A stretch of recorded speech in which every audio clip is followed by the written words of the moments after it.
When you want your 1968 death ray clean but don't want to pay for medical expenses, you hire the part-time henchman. I am Jeremy. I'm Joanna. And I'm Casey. It is another weekend. If you're wondering why we sound a little bit different, we're going through a period of upgrades and transitions. More computers are being used. Yay! But I'm just exhausted. I did not know it would take 2.5 hours to get through 20 yards of a line to get a Chris Claremont signature. Yeah, about that. Keep going. Let me hear more. Oh. Well, he's a nice guy, number one. He's confrontational without being acerbic. That's a very rare quality. His signatures were only $5. That's freaking awesome for a guy who's arguably a living legend when it comes to writing. But excessively cheap. Yeah, and I saw him at Ontario Comic-Con Revolution. He was being hosted by Celestial Comics. I have a prior relationship with that company, and they expect me to appear in November and something else. But unfortunately, they didn't set a limit. So even though there was only about 40 people ahead of where I was in line to get 2 signatures, some people would drop like $150 and a stack of 25 books and get all of them signed in one sitting. And that takes an incredible amount of patience. Yeah, for somebody sitting at the table. Right, and it doesn't help that Claremont was sitting next to Fabian Nazia at an adjacent table, and the two of them would stop to heckle each other. Claremont would talk to every single person who wanted signatures, including me. He would stop for a photo for anybody who bought a signature, including me. So it turned out to be a very long wait, but I got Chris Claremont's signature in my sketchbook as well as on a copy. Well, no, actually, a J. Scott Campbell variant of the wedding special for Shadowcat and Colossus. Man, had I known that you were going to that, I would have given you my Iron Fist 14. You know, he was kind of cool, too, because I told him after the picture, I really enjoy your work. He says, well, I plan on doing more. Oh, I wasn't saying I expect you to stop. He said, I'm not stopping. The very next thing I plan on doing is the divorce of Kitty Pryde. Wow, okay. Well, I was going to bring that up is because the X-Men wedding special that just came out this month, the very first story in it is his. Yeah. And he actually brings her back to something I bet you a lot of readers probably forgot about, is during the time that she was away from the X-Men, she was a bartender. Mm-hmm.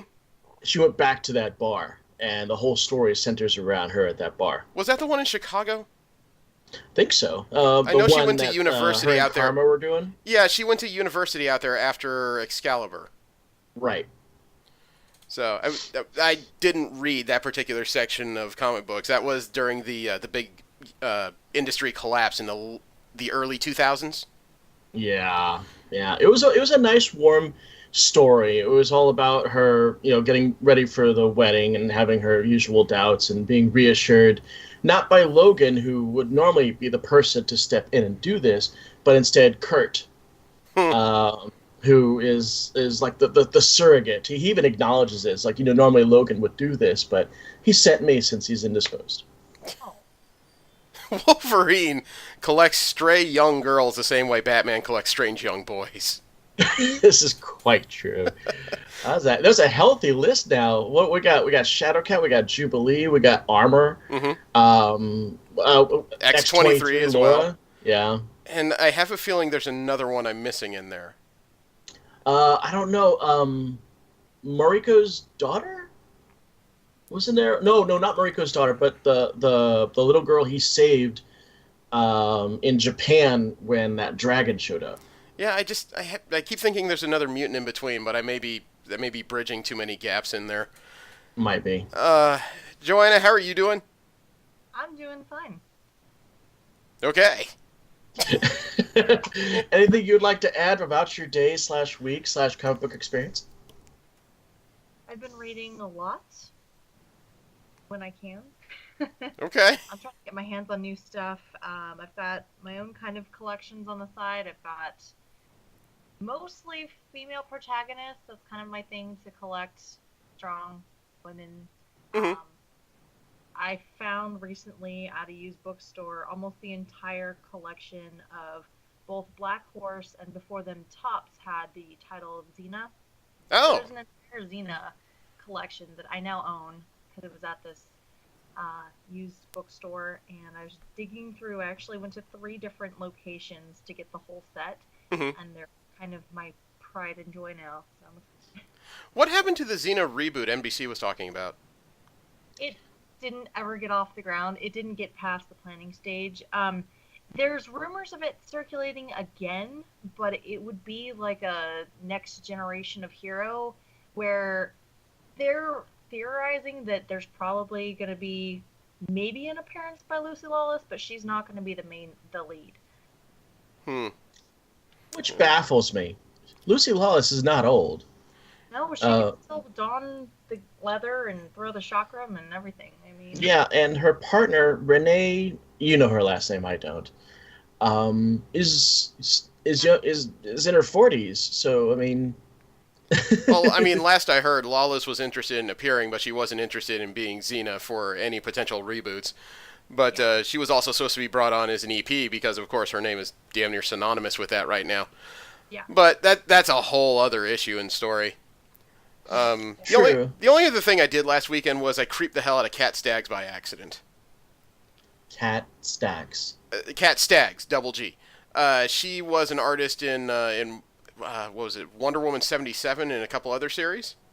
Oh. You know, Okay. really nice lady, but when it's like 9:30 in the morning and here I come, relatively fresh-faced and I'm 40 years old and I just want to see if she has some time, I'm sure she's a little bit skeptical.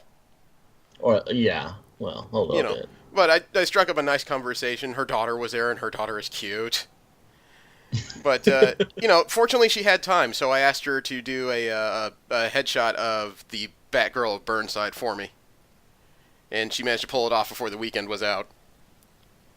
Batgirl Burnside, is that something I don't know about?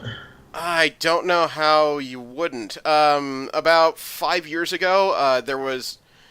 I want to say it was like just before, just after Rebirth started in DC. Actually, probably be before.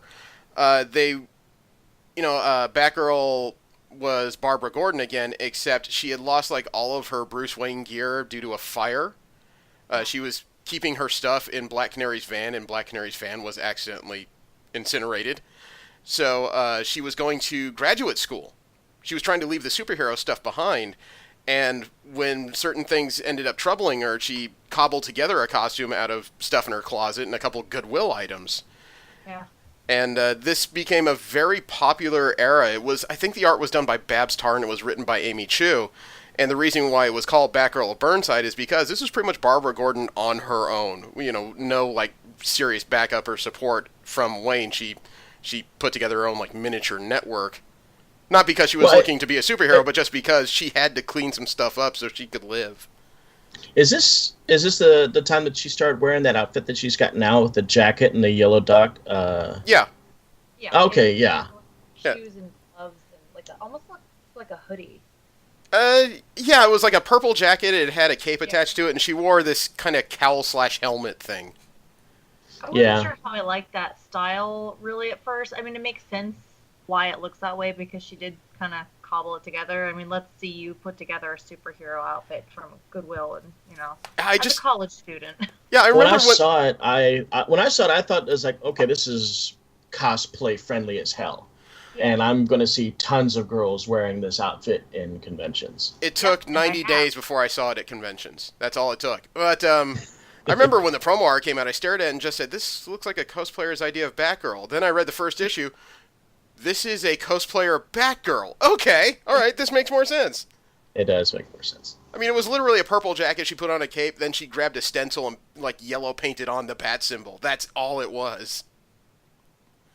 But I enjoyed the run. I thought it was a good, strong story, and Amy Chu wrote a hell of a story there. Is she still wearing that outfit? She's still wearing that outfit, isn't she? For some reason, I want to say no. I think she was reintegrating to the Wayne family, and they changed up her costume again. Yeah, I believe you're right. So yeah, that actually made me sad because she was doing really good as an independent story, but I don't think it was Amy Chu's idea or any of the subsequent writers in the Batgirl series. I think it was just an editorial push. This is where I have to admit that I'm not exactly a Batgirl fan, more of a Batwoman fan. I did a prior podcast where it was all about news and reviews like this one, and you end up reading some stuff that's way outside the norm. Sometimes you find stuff that hits your fancy. This one did. Yeah. But, sorry? I'm a Batgirl fan. Oh. Babs is my favorite. Okay, I love it. I'll let you know if I ever hit up a convention in Babs Tar or Amy Chu's going to be there. Nice. All right. Speaking of which, the subject of this week is Batman White Knight. It's issues 1 through 6 because that's a standard volume. We may end up talking about a bit more than that. We shall see. But we'll get to that after we get through the news in the past week. First up, we're going to talk about Marvel Comics, the stories and intellectual properties that Marvel is about to put on the comic book pages. A teaser has been released for Infinity Wars issue 2. And it adds a little bit more about the mystery character of Requiem at the middle, the one who apparently is going to win and cause mass amounts of death. And when you're talking about the Infinity Gauntlet, that's almost a given. Yeah, they're hyping the holy hell out of that, which is making me wonder if it's an established character we haven't seen in a while that we're going to be surprised of their appearance. It's funny you mention that, because as part of the release of the cover for issue 2, which has Requiem holding out her hand and then small images of who I guess at the time will be holders of the Infinity Stones in them, the writer of the story, and that's Jerry Dugan, mentions that this character is going to have some kind of connection to Doctor Strange. Huh. Is going to or already has? Well, that's the thing. According to the story on CBR.com, quote, the issue not only name drops Requiem for the first time, but indicates a connection to Doctor Strange, unquote. This came out of the recently released Infinity Countdown Daredevil one-shot. It focused a lot on Turk Barrett and what he's doing with the Mind Stone. And if I mention that name and you don't know who that is, Turk Barrett is a character that's become more famous because of Netflix. He's a low-level thug that's ended up in each and every one of the Netflix seasons so far. Oh, Turk. Yes. Yes, from the Frank Miller Daredevil run. Yeah, he's appeared in the comic books, and right now, I don't know how, he has the Mind Stone, and he's using it to win at Back Alley Poker. The hell? Yeah. Well, when I'm seeing the Requiem character and the silhouette that is very obvious, and you talk about Doctor Strange, the first thing I'm thinking about is Clea, but I have to admit I don't really follow Doctor Strange that well to know if Clea's really been in the stories these days. I haven't seen her in the books I've read. I've read some of the more contemporary stuff since the Marvel Now initiative, like the Last Days of Magic was a trip, but he really hasn't interacted with a whole lot of female characters outside of a newer character named Zelza, who's his official librarian. And then she sure as hell is not going to be Umar. I couldn't say. Outside of the current stuff, I really don't know Doctor Strange's history that well. Magic has never been one of my fortes when it comes to comic books. I don't like the medium. I'm not a big fan of Doctor Strange, which, God, I have a friend of mine who would put Doctor Strange on his skin if he had the money for it. Is probably feeling dejected about that. I do know enough to bluff my way through a conversation. And just for those listening, the person I mentioned, Umar, is the sister of Dormammu, which you probably saw in the Doctor Strange movies, the big flaming head that Doctor Strange came to bargain with. Okay, I just want to go backwards for a second, because you're talking about one of your friends putting Doctor Strange on his skin, and I just have this image of him sitting at the top of a pit. It puts the Eye of Agamotto in the basket, or it gets the holes again. I just know that when it comes to Doctor Strange stuff, I tend to throw it to him on Facebook because the guy worships him. But he also has a tattoo of Silver Surfer on his chest, so it's not beyond him to do this. I suddenly want to ask no more questions. Hey man, fans are fans. Okay. Brian Michael Bendis is leaving Marvel for DC. That has been no secret. He signed a new exclusive contract with DC about 6 months ago. His debut there has been delayed due to some kind of undisclosed health issues, but he's doing better. And he's revealed that his last comic in Marvel is going to be Invincible Iron Man number 600. That actually releases this coming Wednesday. But, yeah, I read something about that. Something about Joe Quesada writing practically a love letter to the guy as he exits Marvel, surrounding the release of 600. Okay, well, what they do behind closed doors is not my concern. The reason why I brought it up is because Bendis dropped that an X-Men character is going to be reintroduced in this issue. In Iron Man? Yes. Did he say who? Yes. Her name is Ava Bell. Her call sign was Tempest. Oh, Tempest. No, Tempest. Ends with an S. It sounds like Joanna knows this one. no, I thought, I think it's another character. Okay. Tempest was one of Bendis' creations during the revolutionary phase of Cyclops in Uncanny X-Men. She is a time manipulator as well as time traveler. Okay, yeah, it is who I thought then. Yeah, I think she's Australian in background. She hasn't been seen since approximately issue 25 of Uncanny X-Men, and that came out about 3 or 4 years ago, I believe. Actually, probably closer to 3. But she left with a start. She went traveling through time, and she was upset with Cyclops over how he was running things. From all indications, the synopsis of the story is that we're going to find out potential futures for Victor Von Doom, Tony Stark, and oh my god, I forgot the name of Ironheart, Riri Williams. Mm-hmm. Because all 3 characters have been very much woven into the story since Tony Stark disappeared. Yeah, I do like the fact that on the Invincible Iron Man logos, you know how they do the character art in the corner, kind of a nod the whole classic legacy bit, and they have both Iron Man and Ironheart in the character boxes. Yeah. I'm one of the people that I thought the current generation of legacy heroes in Marvel were more interesting than the originals, but I realize I'm probably in the minority on that.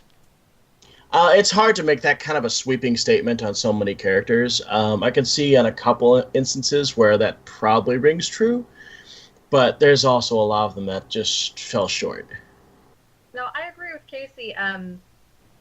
There's so many. You can't say, oh, none of them are great, or all of them are horrible, whatever. Yes, I was my agreement. Okay. It's just part of my general attitude about comics. When something changes the dynamic of things, I'm more excited. I'm not one of those who gets stuck into ruts, really. I try my hardest not to be that, and as I age, it gets a little trickier. The brain likes to play tricks on you about your comfort zones and whatnot. But I have to say I do like some of the takes. I've always been a fan of Miles Morales. I like the female Thor angle. I liked Ironheart. But I mean that's about as far as it went. I'm not really thrilled with Amadeus Cho. Okay. Well, speaking of changes, actually, Marvel Comics writer Jim Zub has had his share of detractors recently. He is the man who created and introduced Snowguard. We talked about her a couple weeks ago. Mm-hmm. She is the new Inuk character that has appeared in Champions. She appeared in issue 19 in an arc where she discovered a villain using the energy of her people's lands, and in the process of stopping them, she accidentally ended up with the ability to take on animal traits and shapeshift. Well, people have been jumping on Jim Zub online, apparently, accusing him of introducing the character at Marvel's direction for the sake of diversity. Okay, that's kind of that's a stupid statement, but go on. All right. Well, Zub had a small interview with CBR.com, and he said, quote, "I didn't cave to any pressure. I wanted to add a Canadian Inuk hero to Champions because I thought it would be something interesting to explore and help fuel memorable stories. Good or bad, that's on me," unquote. And as a correction, he actually wrote this in his blog. He went on to say, quote, is no mandate from on high, and no one is telling me what to do beyond the normal cycle of editorial feedback and approval when it comes to doing work-for-hire comic writing. After 4 years of writing at Marvel, I decided to exert a tiny bit of influence and create a new Canadian superhero. The only agenda I have is a maple syrup agenda, bringing some new Canadian content to the Marvel Universe," unquote. And that's legit. I mean, no, go ahead, Joy. I was just quipping, oh, Canadian, eh? Yeah. Yeah, there's actually more than a few maple suckers working in comics today. They just tend not to flag wave. Yeah, I've heard a fair number of people talking about, forced agendas, the whole diversity thing, it's coming up from on high, it's just all a commercial thing. But to be quite honest, it really just comes down to creative juices. A writer wants to make their mark. Mm-hmm. And if there is a blank slate where you could easily put something, it stands to reason that's where you want to go. So, I mean, if there's no Inuit heroes, cool. That means I get to do this. This is my creation. You will understand. This is going to be my big moment to showcase something fresh and new. I don't understand how it's being forced on people when so many writers want that kind of blank slate to work with. Yeah, and he finished out his post by actually pointing out this is not the first character of its type. He said, quote, "Beyond the cultural aspect of Amka Aliak's heritage, I want her to be an ongoing member of the Champions because it shouldn't be a big deal to have her in the mix. And it is a mix. We have a large cast of characters, so Amka won't always be in the spotlight. Danny Moonstar and Forge had similar roles in New Mutants and the X-Men in the past. Amka is not the first and won't be the last," unquote. I love Danny Moonstar. But he has a point. There are characters whose heritage become part of the story, but they're not the overriding story. Right. Of course, you're talking about Danny Moonstar and the Demon Bear storyline. Yeah, well, and Forge and the Adversary. Yes. And just like the experiences and lands of, a fictional African country affect a lot of the things that the Black Panther does and turns out to be. I think it's awesome. I look forward to actually reading about that. Well, like I said, I'm always into new stories. Yeah. Yeah. I like new stories, and I mean, it's about time there's more diversity in comics, honestly. Yeah, I've never been much into a diversity quota of any sort because I've heard the argument from some people, I just can't read anything where somebody in it doesn't look like me, to which I have to say, I'm half black. Nothing in comic books looks like me. If I have to wait till something looks like me before I can read the story, I'll never learn to read. Right. And there's some people that are against it, which I was overhearing someone in the comic book store the other day, like, "Oh, everyone gets a superhero now, huh?" And I was looking at, I almost said something. I was like, "What are you afraid of? Your Superman isn't good enough, And you know what? That's a good way of putting it. It really does come down to what are you afraid of? Because that's what it is. You're afraid that this gigantic, massive comfort zone of white heroes is going to be somehow diluted if we introduce a Mexican American named Red Locust into the Champions. I just never understood why race should be an issue. I always thought superheroes were about their ethics and their morals, not about what race they happen to be. Exactly. And this guy was wearing a Superman shirt. I was going to say, yeah, but he was Kryptonian, so he's an alien. If you're going to be xenophobic, do it across the board. Don't pick and choose, right? Well, next time just tell him, dude, don't be so un-Superman. Right? Oh, jeez. Sorry, my cat knocked something over. Your cat is a problem. Look, I've got two. One's Loki and one is Sif. Loki is just clumsy as hell. He's not clumsy. He's just fooling you so you can turn your back and Sif steals stuff. He's 17 and a half pounds and he doesn't know how to God. Like a cat. Yeah. Your animal is massive. Yes. Okay, so before we start talking about feline body mass indexes, don't you shame him. What is old is new again. Marvel announced this week that there is a brand new West Coast Avengers coming, and it is an ongoing series. For people who keep track, the writer of this is Kelly Thompson, who's made waves recently with both the series Hawkeye and the miniseries Rogue and Gambit. She's teaming up with the artist Stefano Caselli, who himself has made waves in regards to several Avengers books, including recently Invincible Iron Man issues, as well as being a member of, I think the first time I saw him was in Avengers Academy. Avengers Academy. I love that book. Yep. This team is going to be mentored by Clint Barton, the first Hawkeye. So he's not going to be the field leader. The field leader is Kate Bishop, the other Hawkeye. She's on the team with her boyfriend Johnny. I don't quite know how that works. Gwenpool, Quentin Quire, Kid Omega, and Miss America, America Chavez. I think that's an interesting mix, and it does not surprise me that Marvel is moving Gwenpool over to something else after the cancellation of her book.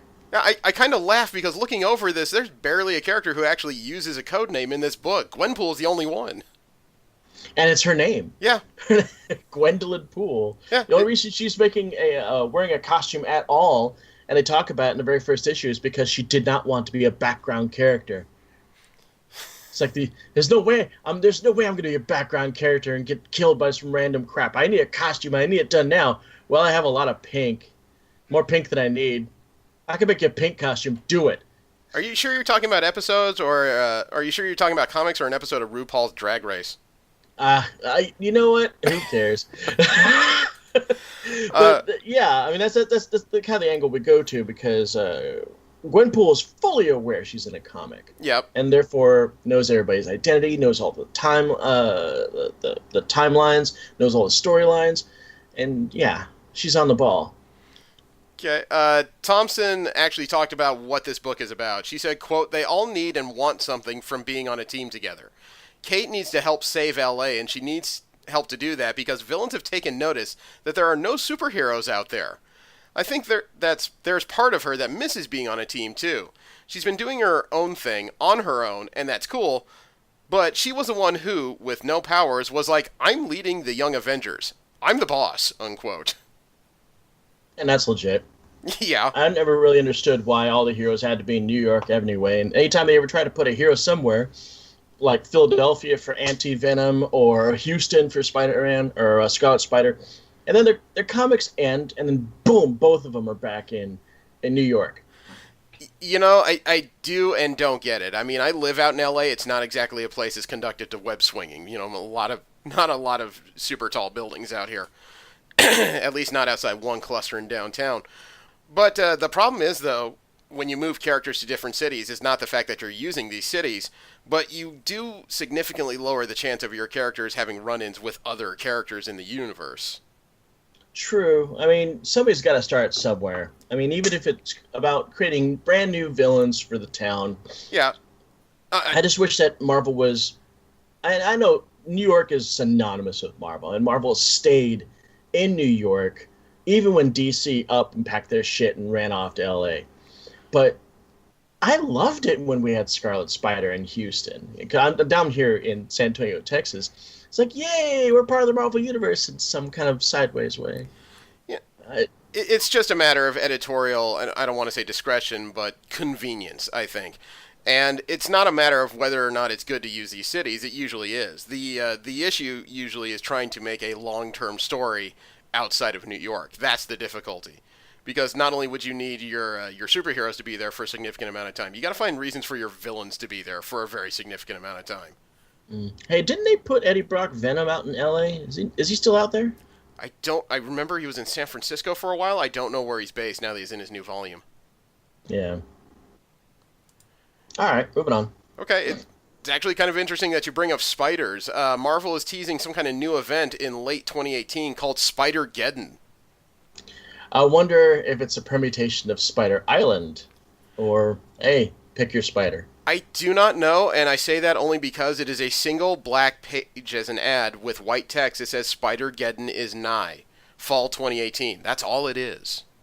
Yeah, I have no I information. wish I had some kind of speculation on that one, but, man, I'm drawing a blank. Yeah, I've gotten nothing beyond that. I mean, the black and white may be a hint, but we already know that as of the next issue of Amazing Spider-Man, he's getting a black and white costume again. Yeah. I don't know the exact reason, but I know he's getting black and white. Yeah, it should be worth noted that it's actually a different black and white costume this time. The pattern on it is different. Yeah, it's updated, but still, for him to wear black and white, something significant had to have occurred. Yeah, last time we had him in black, it was during the Back in Black storyline, where he went super hardcore. You know. Yeah, I'm still pissed over the Brand New Day storyline that took him out of that. Yeah. You know, It was an awesome suit. Sorry. Do what now? It was an awesome suit. It wasn't just an awesome suit. The story that put him back in it was intense, and it was emotional, and it created a brand new benchmark. But I don't know if it was because of fan outcry or because certain writers just like the idea of a Spider-Man that hasn't had to go through divorce or something. They just decided to find a way to unwrite all that, and it pissed me off for... Well, I was going to say just for years, but it's pretty much pissed me off eternally, really. There's been a lot of outcry about Spider-Man, not only with Brand New Day, but also during the storyline The Other, when they up and changed a lot of his powers. A lot of people were like, really, hey, this is cool, this is a great thing. And then, of course, you have the traditionalists are not a fan of his ability to stick Yeah, visibility to stick to everything, and the organics web shooters, and the spikes, the little Wolverine spikes he had under his wrists. Hmm. But then, like you said, Brand New Day almost erased everything of that, Yeah. and somehow gave it all to Scarlet Spider. Yeah, I'm not going to spend time speculating on that. That could be a cottage industry.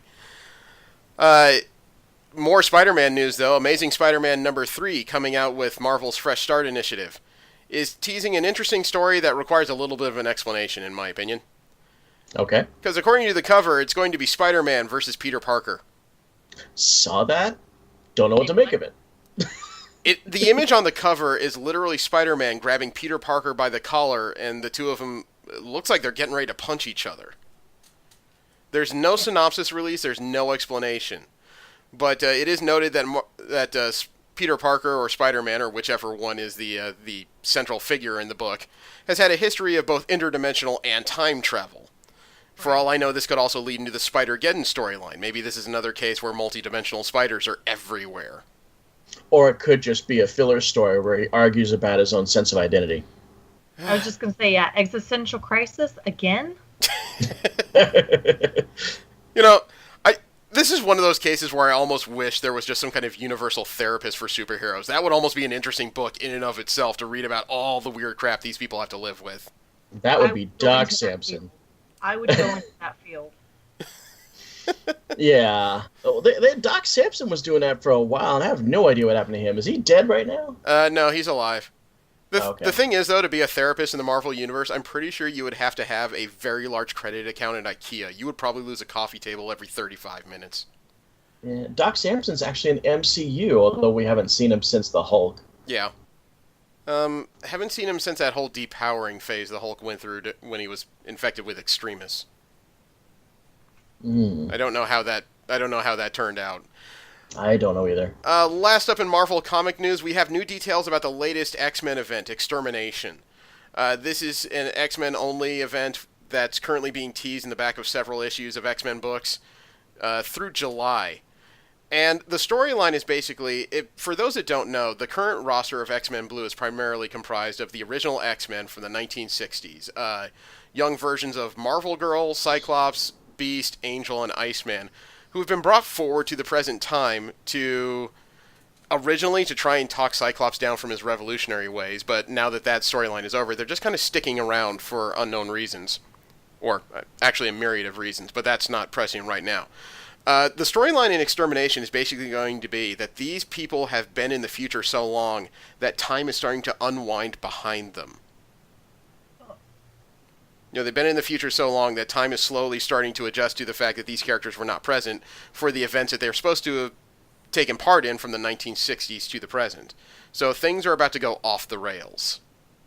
And this makes me wonder if this is going to be the event that separates them from the proper timeline, therefore making them almost like brand new characters where anything goes. Yeah.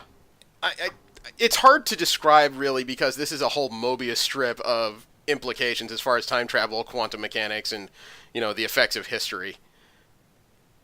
But, it's also one of those cases where, again, the X-Men somehow have monkeyed with time to the point where things are almost broken. Again. The X-Men truly are synonymous with time travel. Yeah.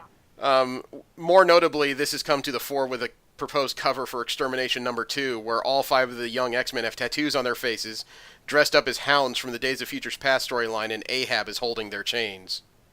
Yeah. It's more and more convincing me that these kids are here to stay. We'll find out fairly soon, I imagine. I mean, the questions had to have been cropping up for long-term comic book readers as to how this is still possible. But ignore the science, man. The more you think about it, the more you're going to check out. Yeah. I don't know. You may end up sitting there wondering how they stuffed all that cheese in the pizza like in the Little Caesars ads. Oh, good God. See, I'm almost sad you know what I'm talking about. All I know is that the more people analyze stuff like this, movies, comic books, and whatnot, the more they become detached from the main part of it all, which is having fun. suspend your disbelief, even if you have to work on it a bit. I suspended my disbelief quite a lot. I mean, though Zack Snyder stretched it pretty far. Well, yeah. You know, about the time I figured this wasn't for... I'm still a little upset about that. About the time I figured out this wasn't for me was Teenage Mutant Ninja Doomsday. Oh my goodness. Oh God, I'm glad I'm not the only person that didn't that thought he looked like Donatello popping out like that. You know, you want to know what it looks like when one of your turtles gets its hands on Viagra? There it is. Oh God, that was so disturbing. Moving forward here, we'll talk about DC Comics. We'll talk about the other major company and their characters and storylines coming now and in the near future. I don't know where this rumor started, but there's been a persistent rumor that DC Comics is headed for another reboot. I know. I mean, Rebirth just started, what, like 18 months ago? Oh my God. They need to cool it. They need to go to therapy. Come on, my God. Come on, Joanna, say what you want to say. No, it's hard to keep up. Like, I almost stopped reading after, well, actually, right when Rebirth happened. I was like, wait, you're going to erase everything and rewrite it again? And that was, no. Okay. Stop. Well, before anyone freaks out and starts screaming, you know, damn it, all my number ones are worthless again, on Twitter this week, co-publisher Jim Lee decided to put out a statement. This was as of, this is actually earlier than that. This was on May 11th. And he said, quote, "Rumors of reboots are ridiculous. Just stop with the misinformation. Thank you and have a great weekend," unquote. Yeah, it seems to me like trying to do another reboot would not work out in DC's best interest. Right now, of all the reboots that they've done in the past 25 years, the one that's had the most positive response has been Rebirth. They just need to take the reins and write it out. I don't know about the most positive response. It's the best one they've done lately. I think Crisis on Infinite Earths did wonders for them back on the 80s. But unfortunately, it seems like every time they hit a serious amount of writer's block, they just tend to sweep the board and have another weird event that rewrites things again. I was not a big fan of Zero Hour. I wasn't really a big fan of Flashpoint and New 52. God, I was not a big fan of New 52. I didn't dig Flashpoint. I gave him... Well, actually, I liked Flashpoint as an event. New 52, I gave him serious credit for really trying something different. It didn't always work. I mean, there's a case to be made for giving yourself room to change things, but there's also something to be said about moving too far from the things that made you great. Right. And in the case of New 52, they went from changing a few things to really taking a far step away from everything that they have established prior. Right. When you're trying to simplify everything, there's going to be a lot of concepts that are going to heavily suffer. Yeah. And one of those, obviously, we saw it during Infinite Crisis, was Power Girl. Mm-hmm. DC just finally threw the pages up in the air. So, well, you know what? Screw this. We just can't rewrite Power Girl again. She really is from an Earth 2 that doesn't exist. She really is from the previous Earth. This is your Power Girl. Yeah. And then New 52 came by. Let's simplify her. That Power Girl lasted, 3 years? And they ditched her completely. Yeah. Yeah. I will say, though, that the truth version of Superman from the New 52 is definitely my personal favorite. Are you talking about the one that died and was absorbed into the current Superman, or are you talking about Superman right now? Technically the one that died. The storyline where they depowered Superman and he had to learn what it was to be a hero without being nigh indestructible, that was actually pretty compelling to me. I thought he learned to be a person. When he was absorbed into the post-crisis Superman, and I know that sounds dirty, but yeah, that's what happened, I was actually kind of sad about that. Well, you know, when they killed him off, and then not more than 2 months later, they killed off Lois. Yeah. Even though I was not a fan of 52, and I really wasn't, I did think that was a little abrupt. I did think that, so you know what, we're tired of writing this, we just can't do it, we're just going to outright kill them. I thought that was a little too abrupt and too brutal for DC, so the idea that they brought him back, kind of, and he still kind of does exist, but at the same time we've got our classic Superman, it actually does sound like that's probably the best way they could have handled that. Opinions vary. Yeah, I'm not a fan of Superman in any capacity. He's a walking plot device. Yeah. In my book. Oh, yeah. I don't know. Just something about him always bugged me. And no offense to the people out there who genuinely like Superman, he was just so boring and one-dimensional. And every incarnation of him that DC has ever come up with is still just, it doesn't do anything for me. It's like, yeah, you're still boring. Come back when you've got some flavor. You hear that, Superman? Come back when you've learned how to cook hibachi. Right.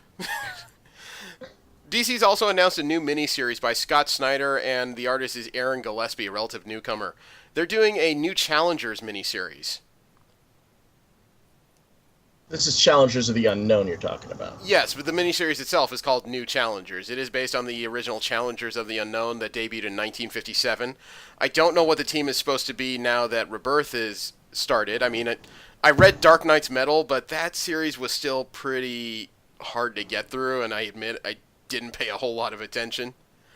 According to Snyder, the first issue of New Challengers launches this week, and they're going to explore some of the greater mysterious and ancient forces operating in the multiverse, which can only have changed even further now that they've broken the source wall in DC Comics.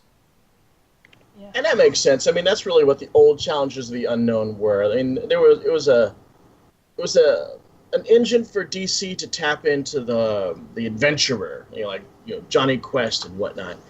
The whole idea of the astronaut hero, going out and discovering the unknown. So, yeah, I mean, I'm retro enough to enjoy that. I might check that out. Yeah, I might look at it. I've always had trouble with adventuring comics. It's just not a genre I've enjoyed personally. It's one of the reasons why I've always had trouble picking up Fantastic Four. No hate against it, it just never clicked for me. It's, for a lot of people, it's a retro nostalgia, a nostalgia that never really existed for you, but it's old enough, and you're like, hey, I want to check that out. But you definitely hit the nail on the head. It is absolutely what Fantastic Four was. All right. Well, DC's also changed the schedule of Doomsday Clock again. There have been multiple changes since before we started doing this show. Doomsday Clock 5 and 6 in particular, they've changed schedules about 3 times now.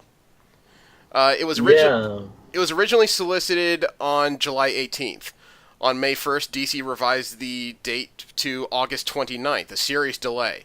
The publisher apparently has resolved whatever issue they've had. Now they've just announced that Doomsday Clock number 6 is back to a release date of July 18th. And that's a rare thing. Yes. For them to do a shuffle like this, but then go right back to the original schedule, I don't think I've ever seen that before. I can't recall it myself, and I don't know if this is an editorial problem, if somebody was sick or had some kind of familial problem and they had a creator issue. I really don't know what's happening. I'd like to say that the comic book had to have been written before they started going to artists, so I don't know what's going on. I don't know. I mean, all I really could give you right now is speculation. Yeah. And the reason why I say this had to have been written ahead of time is because Doomsday Clock is, I want to say, a 12-issue, I believe, maxi series being put out by DC that's supposed to chronicle the eventual throwdown between Superman and the Watchman's Dr. Manhattan. Yeah. So I would like to say that they had all 12 issues well planned out before they got to this particular phase. So I'm even more confused as to what's going on that's creating all these schedule shifts. Yeah, you say stuff like that. You think that like large event issue things would be completely planned out, but damn if that doesn't happen that often. Case in point, that Hydra Cap thing. Marvel had no idea what they were going to do about ending that series. That's even before the whole Nazi Cap hoopla started up. Oh man, I hated that story arc. I was not a fan of it. I liked it. You tell. No, I'm genuinely curious. Why did you like it? Oh, as I said before, I'm always fans of things where the dynamic of the story is changed. And when you consider how incorruptible everybody in Marvel Comics saw Captain America, when you saw that he had actually been successfully corrupted, that's a terrifying story. This is a guy who everybody lets in the door with open arms because nobody assumes he will ever do anything evil. Yeah, but that's the whole idea of being incorruptible was what made Captain America Captain America. Mm-hmm. I mean, to basically tell everybody, oh, by the way, what made this character so compelling is complete and utter bullshit, and we're gonna not only we gotta make him corrupted, but we're gonna taint him with Nazi imagery. Yeah, And that's what Hydra was. yeah. That's like That I said. rubbed That's a why I lot found it of cool. people the wrong way. It brought him Yeah. back. It brought him Yeah. down to human. I was a real big fan of that. I mean, when you think about that incorruptibility, it's almost the same as when somebody goes to Superman and punches him in the face. Yeah, his head might move, but you're going to pay for that. You know, it's almost inconceivable that he could be hurt physically. It was the same thing with Captain America and his heart, but somebody got through to that, and again, it just changed everything. And I was I don't intrigued know. to see where it headed. Maybe they could have told that story using different symbology. You know, I could dealt with a corrupted Cap, but goddamn, a Hydra Cap. It's so opposite of what he is. That's why it bothered me. There's no way. Oh, anyway. Yeah, that's why I read in. The writer of Batman is teasing huge things for Booster Gold. I'm so in love with Booster Gold. Booster Continue, Gold's please. arc in Batman recently ended with the Gift storyline in number 47. And Tom King, the writer of the series, tweeted out, quote, "Yes, this is the beginning of huge Booster Gold story that puts him at the center of the DCU. More announcements coming," unquote. I'm excited about that. Yeah, do you know about the story that Booster Gold's had in Batman recently? Not recently. I do know what happened with Booster Gold and his own series that happened during New 52, Oh, where it's heavily hinted that this Booster Gold is not part of the New 52 continuity, and he's like part of the original Blue Beetle and Booster Gold duo that we all love. oh, okay. Well, you're gonna hate this. Because Batman, because Batman's getting married, Booster Gold decided to give him an incredible gift. You know, a wedding gift to unmatch any other, right? So Okay. Booster goes back in time, and he stops the Waynes from getting murdered in Crime Alley. Oh, no. So when he comes back to the present to say, "I did it," of course, there's an alternative future, and things are pretty well jacked up. Oh, Flashpoint, starring Booster Gold. Yeah. damn it, Barry Allen. But Bruce Wayne has his family again, and when Booster tries to explain all this, but he also needs to fix things, that's when Bruce Wayne destroys Skeets, Booster Gold's little helpful AI drone, locking in this reality. Not Skeets. So, Booster ends up in a bit of a dark place, grows a beard, he's been stuck here for a while, but finally Booster manages to go back in time again, to the night Bruce Wayne's parents were supposed to be murdered originally. The alternative Bruce Wayne is with him, and when alternative Bruce witnesses his parents' deaths, Bruce Wayne shoots himself in the head right in front of Booster, who's splattered in the face with Wayne blood. And then as events are playing out in the alley, Booster is in the corner just kind of mumbling to himself, trying to clean the blood off of his goggles, because as he kept saying over and over, he can't see anything but the blood. God, what is with everybody trying to ruin Booster Gold with tragedy? See, I just predicted the future. Good Lord. So apparently there's more things in store for Booster. Oh, you know, it broke my heart when Blue Beetle was killed, because not so much because Blue Beetle was killed, but because Booster Gold has yet to feel that. And as the issues moved on, I was like, yep, that's the train wreck I was expecting. Well, it could be that what King was referring to is that he's also writing some kind of weird, I believe, miniseries called Sanctuary, where the heroes of DC go for therapy. That could be where Booster ends up. Yeah, no kidding. King said Therapy. King said during an event panel, quote, "Every DC comic is full of violence. It's fun and exciting, and I love reading about that, but we do talk about the consequences of that, both on the characters and the readers, and they asked me to think about that and do something with it, and here we are. We've created something. It's called Sanctuary. We're creating something where it's sort of like a crisis center for superheroes. And it's going to be DC-wide with all the superheroes. And it's going to be a place where these superheroes who are living violent lives every single day Batman gets in a fight every single night, like 5 times a night.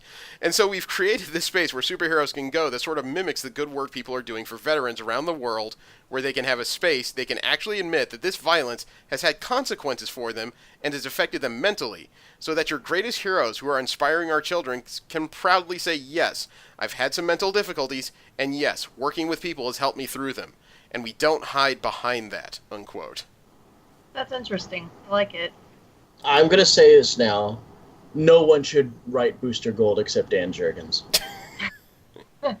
He's still stuck on So he's just saying nobody then. Dan Jurgens is the only Booster Gold for me. Thank you very much. Okay.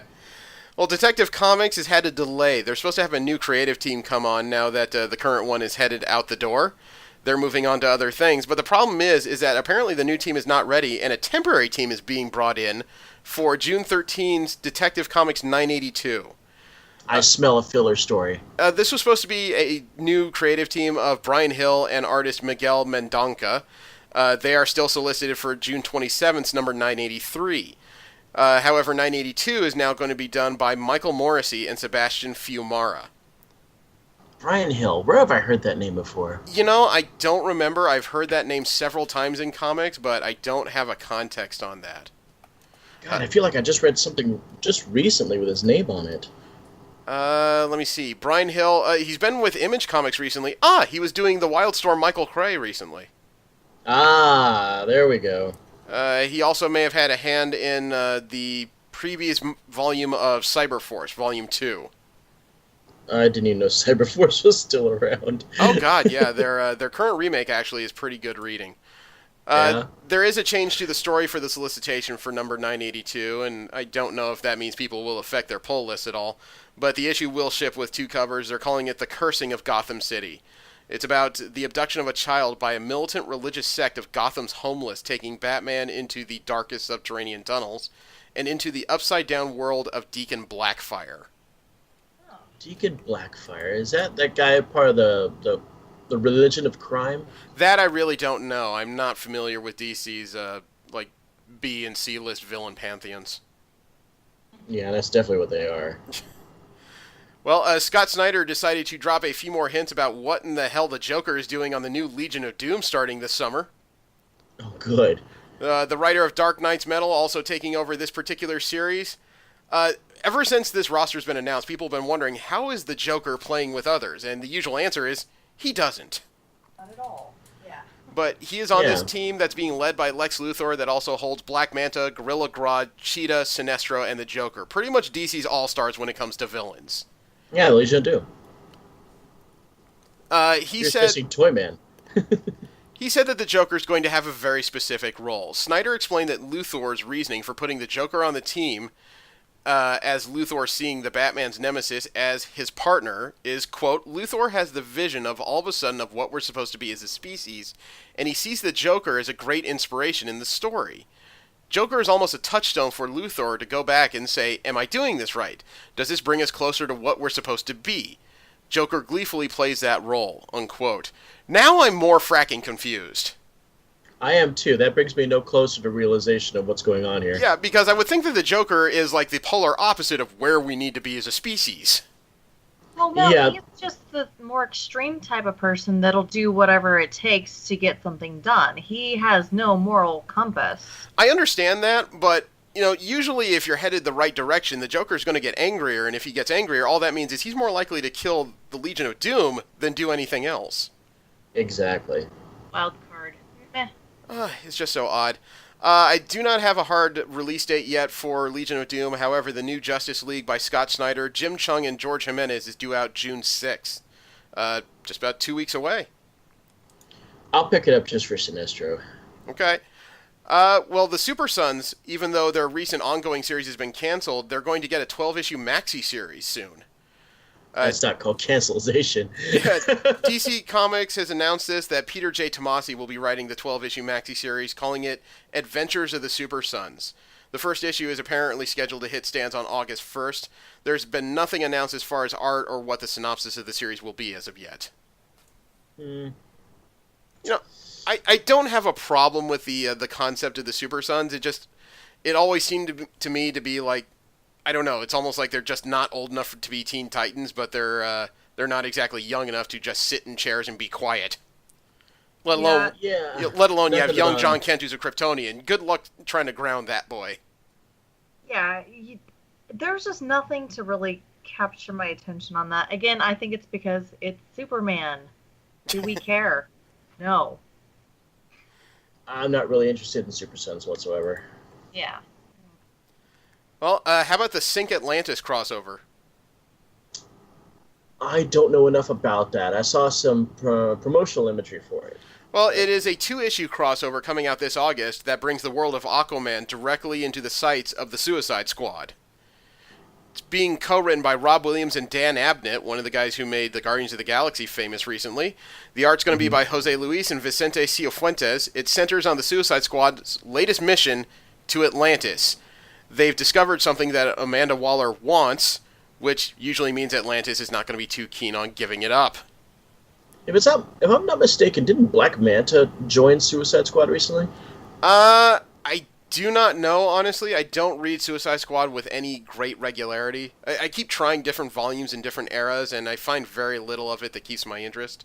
There was like a 4-issue arc about 10 years ago that I tripped across, but I was kind of pissed because the artist had to cut all of his storyline short because he suddenly got reassigned. Not the artist, the writer, sorry. I've always been a little cranky about Suicide Squad, and I don't think it really has anything to do with its quality or not. I just know that because Suicide Squad exists, that's the reason why there isn't a decent Secret Six issue out there. Okay. Well, New Superman and the Justice League of China has been canceled as well. Darn. Issue 24 will be the final one in the issue. The artist and one of the creators, Bernard Chang, confirmed it on Twitter. Chang did say he was honored and proud to be part of this 2-year run. It was believed that the title was close to being canceled for a little while, and the solicitations for issue 24 mentioned that the team will prepare for their final mission. That does not surprise me, although I hope that some of the characters in that book see life somewhere else, especially Flash. You know, I thought New Justice League was the right concept with the wrong name. I mean, these are interesting characters, and the mechanics in it are pretty cool. But as soon as you start calling them, you know, the New Superman or the Wonder Woman of China, you've automatically made them knockoffs. Right. Yeah. You know, if these were standalone heroes, I think this would have been a much more interesting story. But it also has a second knock against it when it comes to the general comic reading public, in that this is a book full of, you know, Asian characters in a very non-American or non-European even setting. And I'm not saying that's a bad thing, but you got to get it through the heads of readers that sometimes they just got to try out something different. I guess I just figured that if they had legacy names, that a niche book like this would have more life. You know, they've tried other things like this, Big Hero 6 being one of them. It struggles, especially with an American audience, and that's where the majority of the money is really going to come from. I get that. It just seemed to me that the attempt to make them similar to the Justice League was a double negative. I mean, American or European readers are going to look at this and say, well, that's just Asian versions of. And then when you give it to Chinese readers, I don't know if they'd be honored so much as, why can't we have our own guy? Yeah. I don't know that. Well, you know what?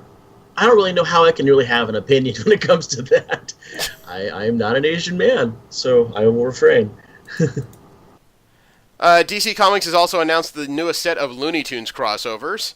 About a year ago, DC crossed over 4 of their characters with 4 Looney Tunes characters, and it was met with some success. The most popular one being Batman and Elmer Fudd, believe it or not. I know. I read that. That was actually amazing. DC Comics has announced the newest set of crossovers. First one is Catwoman and Tweety and Sylvester. I can see that. Harley Quinn and Gossamer. I have no idea who Gossamer is. Gossamer was the bizarre orange monster that hung around the Witch Hazel. Oh, the big hair monster. Yes, the one that barely spoke in any episode of Looney Tunes ever. Wow, he actually has a name. That's new. Okay. Yeah, according to the story, a giant crate washes up after a storm on Coney Island, and Harley breaks it open and finds a beast inside. Those are some of my favorite Looney Tunes. I love Witch Hazel. Okay. The Joker and Daffy Duck. I saw the art for that, and I have to say the Daffy Duck art looked a little off. I think it's just because if you're trying to draw Daffy Duck in a Batman comic kind of way, it makes him stand out big time. I agree, but the last one, I don't know. I think I nearly had acid reflux when I when I read the concept of Lex Luthor and Porky Pig. Why? Oh, good lord. Apparently, Porky Pig gets a low-level job at LexCorp, and then he becomes Luthor's most loyal employee and defender, but a scandal breaks, and Luthor's considering offering up Porky Pig as the sacrificial pig. You know, this reminds me of that Hanna-Barbera crossover that happened recently. Was that DC or Marvel that did that? That was also DC. However, DC Aquaman and Jabba Jaws makes a lot more sense to me than most of these one-shots. Oh my god. When was the last time Jabberjaw got put into anything in the past few decades? You are asking me the wrong question. I used to watch Jabberjaw on the USA Cartoon Express right before high school. Last up is our general comic and convention news. We talk about comic books that are not Marvel or DC related, as well as conventions happening all around the world. News as far as comic conventions has been pretty quiet. The one story that did come up was that while I was at Ontario Comic-Con Revolution, apparently I missed an award being given out. Not to me. Stan Sakai, the creator of Usagi Yojimbo in old Teenage Mutant Ninja Turtles books, he's received the first ever Joe Kubert Distinguished Storyteller Award. They gave it. Weren't we talking about that just last week? I don't remember. The award was given to Sakai for his over 30-year contribution to the comic book medium, for which he's most famous for Usagi Yojimbo. Usagi Yojimbo is a masterless rabbit samurai that wanders in his own home world in comic books. Sakai started writing professionally and drawing his own characters in the inaugural issue of Albedo. It was chronicling the adventures of Nilson Groundthumper and Hermie. The next issue would feature his most famous creation. Wow. I mean, I haven't read much of his stuff personally. I've never been much into anthropomorphic books, but I gotta admit, if you've been around for 30 years and everybody remembers you for your own personal creation, not for work for hire stuff, that is damn impressive. Oh yeah, I mean, whatever mark you leave on the industry. Yeah. It's funny that you talk about marks on industries, because one guy who's made a serious mark in one industry is trying to do it to another. Jim Cornette is a professional wrestling manager, booker, and promoter, and he is now producing his own comic book. It's called Behind the Curtain: Real Pro Wrestling Stories. He's producing stories that apparently are semi-autobiographical tales about things that actually happen backstage at professional wrestling shows. He's working with the creative team of Brandon Easton and Dennis Meddy, who did the Andre the Giant Closer to Heaven graphic novel. It's being put out by IDW Publishing. He's telling the real-life stories behind the stage sport of wrestling in a true-life Twilight Zone format. It was launched on Kickstarter with a goal of $25,000. Behind the Curtain last reported at over $60,000, with a little under a day to go in their Kickstarter. I am interested in reading this. I've been a professional wrestling fan for a while, but just the idea of some kind of behind-the-scenes view is intriguing to me. After all, I'm sorry? I was like, I mean, it's not my thing, but it could be cool.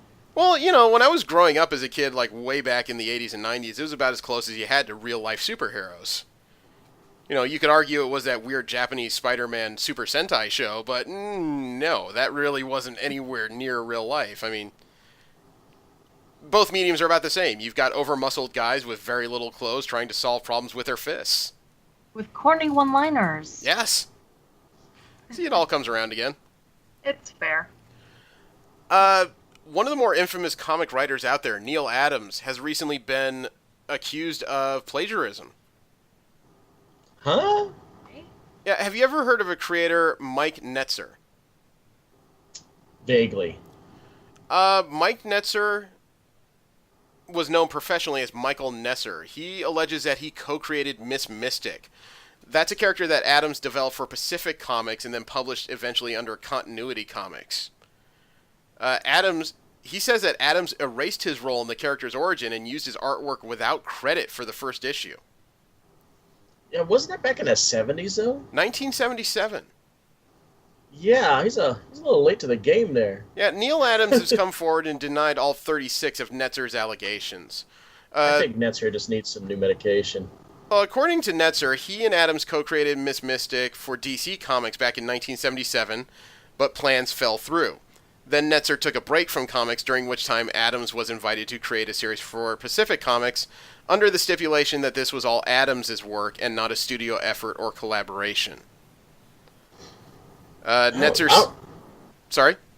No, I was just going to say, I don't know what he's really hoping to accomplish here. I mean, it's not like Miss Mystic made any money. I don't know. According to his statement, quote, Netzer said, quote, "Considering that my presence in comics was becoming scarcer, you, one of the more influential artists in comics history, lauded for championing creators' rights, decided to do something that rubs the grain of everything you stand for. You decided to wrench away from me the character I had created and claim it as your own," unquote. I have to say, I'm a little skeptical. Neil Adams has quite a reputation for speaking about creator rights, and I would have to throw all of that into doubt to even entertain this guy's over 40-year claims of impropriety. I don't know. I'm just not buying it right now. I don't know. I sent you guys a copy of an image that Netzer added to the story that he claims he did back before the debut of Miss Mystic that does depict the character. But one of the actually, I shouldn't say that. It's actually more of an accusatory picture. It's a picture of Adams with Miss Mystic with the text, "We all know what you've done, Neil." There's no date on it at all. And I don't see any artwork in the story that's supposedly what Netzer did, prior to Miss Mystic being released. It's also kind of odd that he comes forward with this, over 40 years after the debut of the character. Miss Mystic is not exactly a secret in independent comics.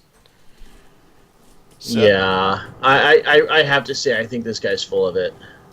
But then again, you know what? I'm making a character assessment about somebody I don't even know. It's just the massive amount of time that's passed by. It just makes me really skeptical about it. Yeah, and the other thing that really is a knock against Netzer is not the fact that he may or may not be lying, but if he admits that Neil did co-create the character, you may have an Angela situation here.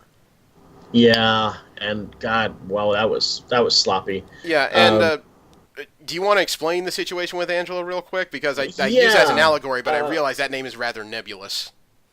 Yeah, Angela was a character that was co-created by Todd McFarlane and Neil Gaiman for the use in the Spawn comics. There were some agreements, some handshake agreements about how the character was going to be handled, but then that followed some bad blood between the two creators, and Neil Gaiman basically walked away with the idea that Angela was going to be his creation. Later on, Todd McFarlane didn't like that idea, and a court battle that lasted for almost 10, 12 years occurred over Angela's rights.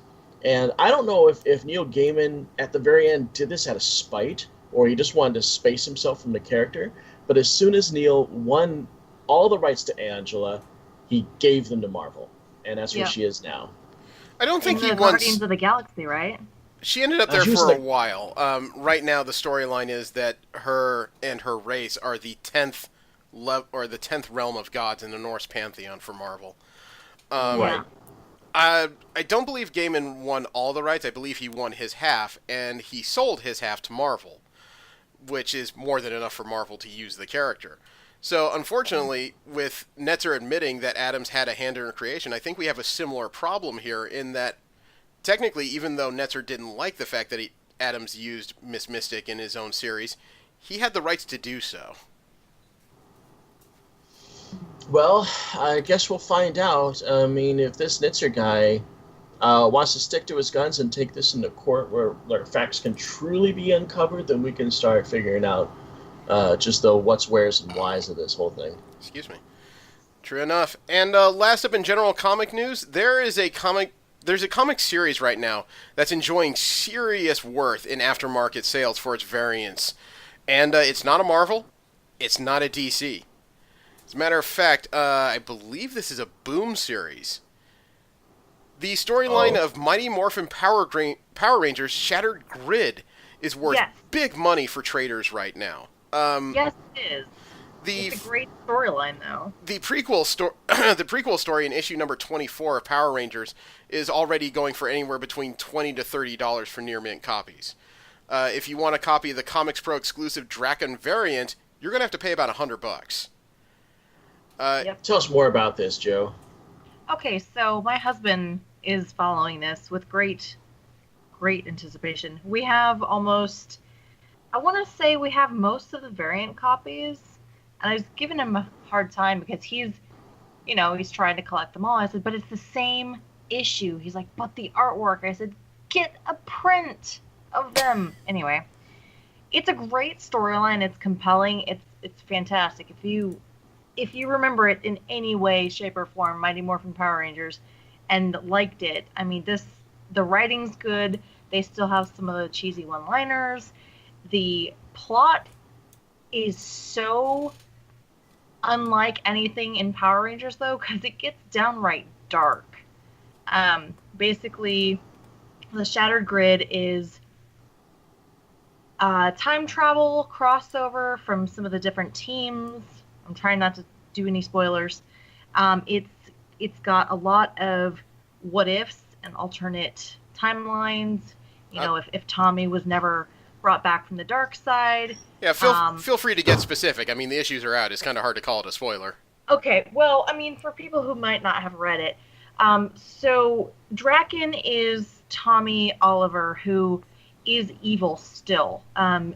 Rita Repulsa never got defeated in their timeline, and he then time travels and defeats and kills teams of Rangers to get their power coins or their morphers to then attain more power.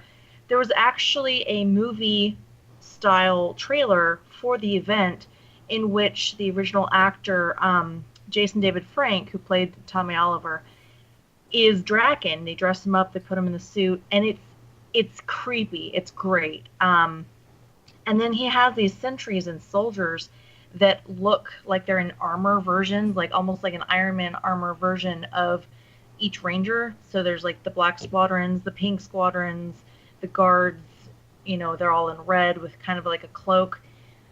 The artwork is amazing. The storyline is compelling. And I actually got pulled into it, like I said, because my husband was collecting them and he wanted someone to talk to about them. So he's like, hey, read the issue. You're behind 2 issues. Go read them. But I highly recommend it. I mean, I didn't think I would like it at first, but it's pretty awesome. Okay. Well, right now the aftermarket on these, the variants are generally going for anywhere between $13 to $100. The big money one right now, though, is I believe it's one for every 25 issues, Lord Drakon Chase variant, currently going for $67 to $109. But if you shelled out the extra money for the limited signed Jason David Frank Drakon variant, that's worth about $200 right now. Yeah, nice. I got that for his wedding gift. I bought it from the Jason David Frank website. Mm-hmm. It's photographed. It's framed actually right next to the desk I'm sitting at. I'm looking right at it. You should put a sign underneath it in case of financial emergency. Break glass. Right. Yeah. No kidding. I love the fact that Jason David Frank has completely embraced his Power Ranger past and is willing to do almost any project connected to it. I was particularly thrilled when he did that short that Bat in the Sun did of Green Ranger versus Ryu from Street Fighter. Yeah. And they made that badass Green Ranger suit for him, which I believe he got to keep. Yes. I think that was part of his contract or something. I don't know. I'm not the biggest Power Rangers fan. I skip in and out of the comics occasionally. I may dig back into this now that it's out and I can read it with some impunity, but we'll see in the future. I just had to bring it up because when variants for Independence go for this much, it's a notable thing. For sure. I'm a fair weather fan. I think when it comes to Rangers, I can best be described as I'm a 6th Ranger fan. Yeah. Okay. I'm definitely a fan of the specials. I think you'd like this one then, Casey, because Yeah. I mean, it's not only just time travel. You see some of the other teams, like from the later generations, but you also travel to like a post-apocalyptic universe where Rita has taken over. Goldar is like one of the heads of like the Earth. Some of the Power Rangers have died, original cast, and so some of the current team in our world get pulled in, and they're talking about how the other team members died, and it's gut wrenching, but it's also compelling. So I mean, it's definitely not the cheesy, you know, corny one-liners. Hey, do good, kids! Volunteer at your community. But it's written for a darker time and for mature adults that had been those kids that watched it on Saturday mornings with their friends, eating cereal in front of the TV. Like I Well, was. then I have to ask, and since you're the expert on this one right now, who comprises the main team for the Power Rangers comic? Okay, well, I was actually happy that they had Trini because she's one of my good. favorites. And I think that they capture her very well, her character very well. They have Billy, Trini, Jason, Kimberly, and Tommy. No, Zach? Any? Oh yeah, and Zach. That's the sixth one. Okay. Okay. Yeah, I was See? counting. I'm no noob. I'm in it. Well, that I sounds like they have all the originals. I'm sorry. It sounds like they have all the very first Rangers. Yeah, the Mighty Morphin team. That's Okay. the original series. I mean, before Nickelodeon got a hold of it, I feel like the writing was better. Once Nickelodeon got a hold of it, it kind of digressed. The plots got cheesier. The one-liners and acting just went downhill. But Mighty Morphin will always hold a special place in my heart. And I mean, I think that's why my husband and I kind of bonded over it. We met Jason, Austin St. John, the original Red Ranger, and he's really a great guy. And Who was also a Sixth Ranger as the Gold Ranger. yes, Gold Ranger. Okay, as much as I'm enjoying this little walk down memory lane in the lunch tables in high school, the clock is ticking a little bit, so I just wanted to make sure we kept going forward before this show became super long. A quick footnote on what we're talking about. It should also be pointed out that on May 1st, Saban sold Power Rangers to Hasbro for $522, and they're hoping to include it into their Hasbro Continued universe. Nice. Great. I will look forward to Power Rangers fighting Transformers soon. Mm-hmm. Yeah, that'd be cool. The subject of this week is Batman White Knight. This is a mini-series that DC put out recently that has a very different flavor when the Joker is trying his best to save Gotham City. That was not a typo. I think this began in late 2017. No, actually, I think it was all contained in this year. The art and the writing was both done by Sean Murphy, as well as all the covers. The colors were by Matt Hollingsworth, and the letters were by Todd Klein. This is a very strange story that, when you read the solicitations, it sounds like they flipped the script. The Batman is the insane one.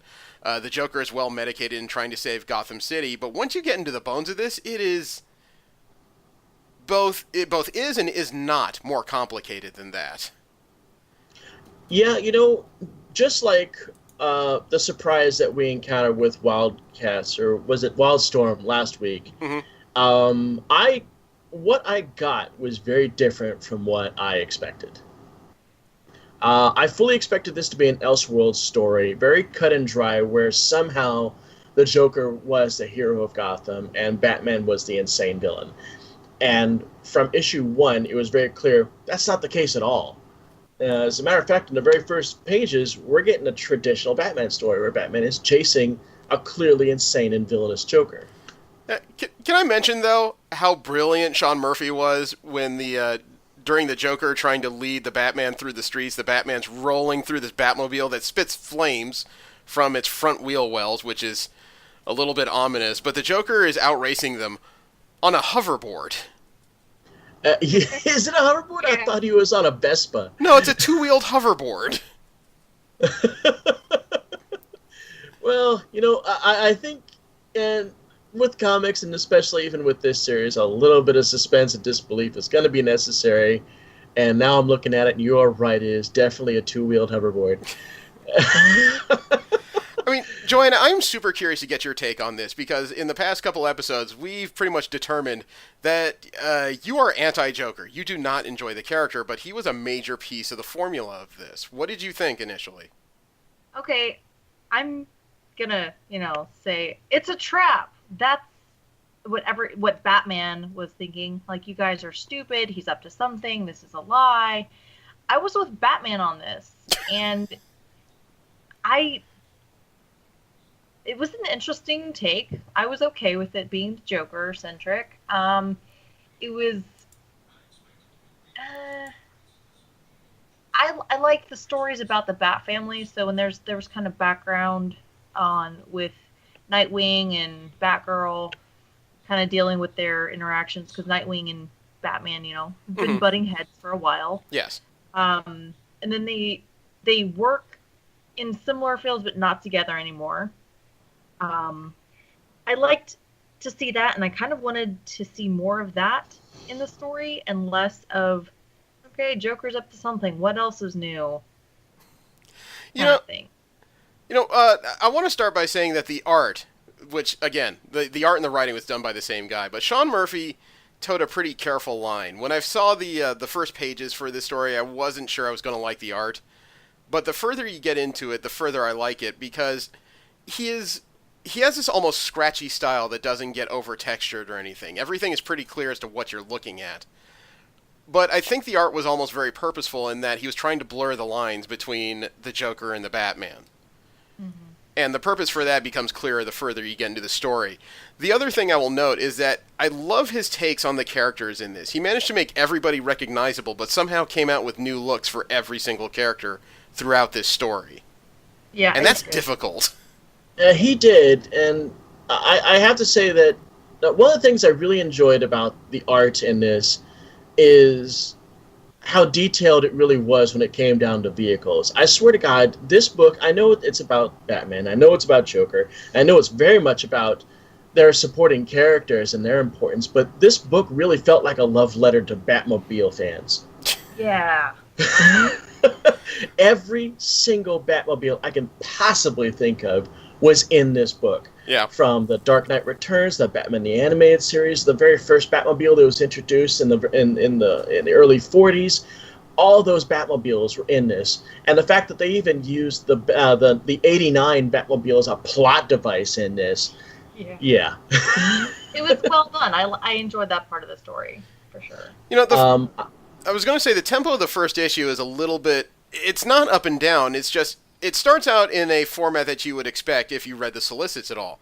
The main crux of the story is that when Batman finally corners the Joker, Batgirl is there, Nightwing is there, Commissioner Gordon, Renee Montoya, I forget the name of that acerbic detective, Bullock's there, yeah. A number of cops, and the Joker says he's got medication that he can take so that he can prove that he is the person that Gotham needs instead of the Batman. So Batman takes the pills out of his hand, opens the bottle, and pretty much shoves the entire bottle into his mouth, covers it so he's forced to swallow, and then the Joker is left drooling, foaming blood.